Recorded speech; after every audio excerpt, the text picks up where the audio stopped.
You left a text message unsent 3 hours ago, and it is still sitting in your chest like a stone. You finished a much bigger task this morning. You cannot remember a single detail of it. That is not a coincidence. That is your brain doing exactly what it was built to do. And the real answer is far stranger than you just have a bad memory. Here is the uncomfortable part. Finishing the task will not fix this feeling. You already believe it will. You are wrong. And there is 100 years of science to prove it. Picture a busy cafe in Vienna in the 1920s and a ward from a Gifford.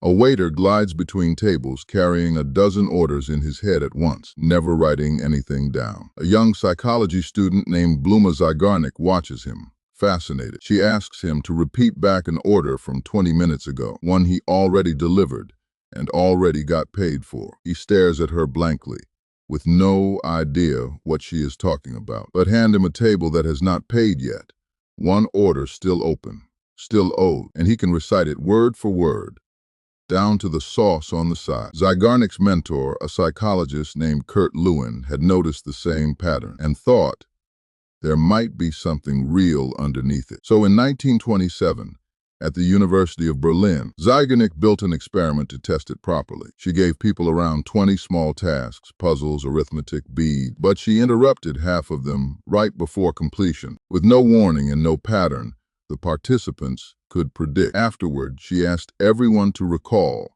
from memory, everything they had just done. The unfinished tasks won decisively. Adults remembered the interrupted tasks roughly 90% better than the ones they had actually completed. 90%.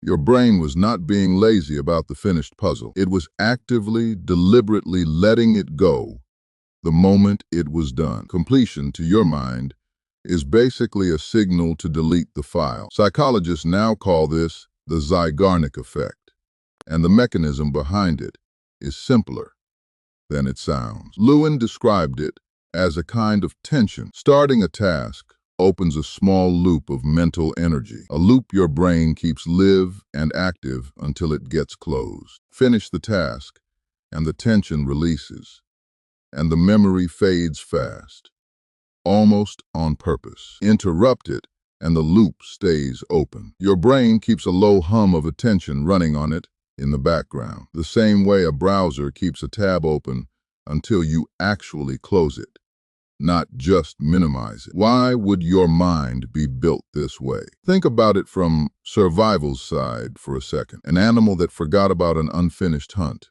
an unpatched shelter, an unresolved threat, would not last long. Unfinished business used to mean unfinished danger. Your ancestors, who obsessed over loose ends, outlived the ones who shrugged them off. You inherited that obsession. It just shows up now as a group chat you never replied to.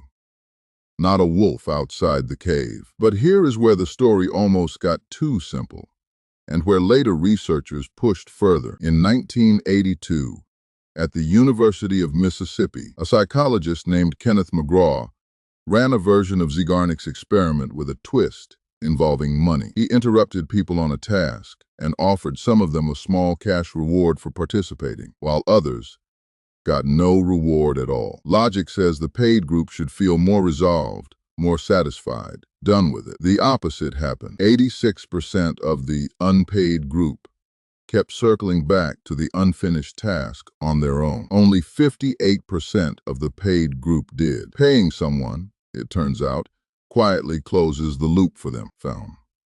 Their brain treats the reward itself as a kind of completion, even though the actual task never got touched, which means the feeling of being unfinished is not really about the task at all. It is about whether your mind has been given permission to stop tracking it. So, if completing the task is not really what closes the loop, what actually does? This is where a study in 2011 changed the entire conversation. Two researchers, E.J. Masacampo and Roy Baymeister, working out of Wake Forest in Florida State, set out to test the assumption almost everyone makes, including you right now, about your own unfinished business. The assumption is simple.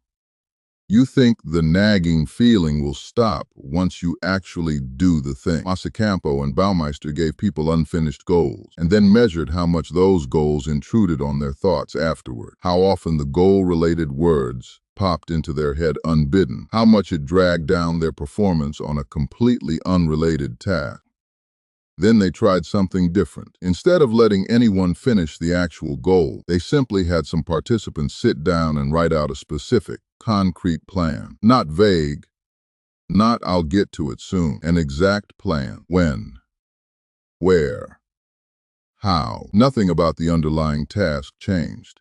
It was still unfinished. It was still, by every objective measure, open. And the intrusive thoughts vanished anyway, not reduced, not softened. The cognitive nagging, the mental tab left open, the low hum in the background of your attention dropped to the same level as people who had already finished the task completely. Making a plan did the same job in your brain that actually finishing the work does. Your mind, it turns out, was never asking you to complete the task. It was only ever asking you to stop worrying about whether it would get done. Sit with that for a second, because it rewrites almost everything about the unfinished thing you are carrying around today. The unread email does not need to be answered right this second for your mind to let it go.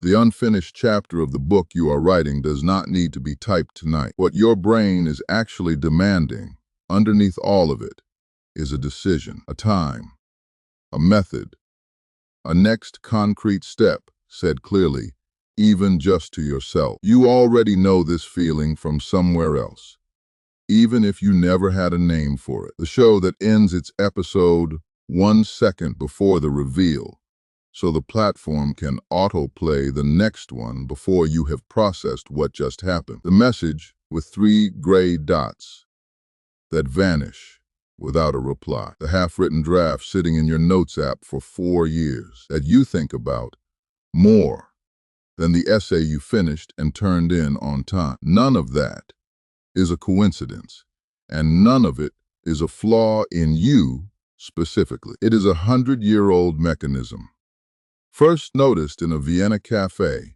by a waiter who could not stop thinking about the one bill nobody had paid. And it is running quietly in you right now on something you have not named yet. So take the stone out of your chest for a second. Not by finishing it tonight.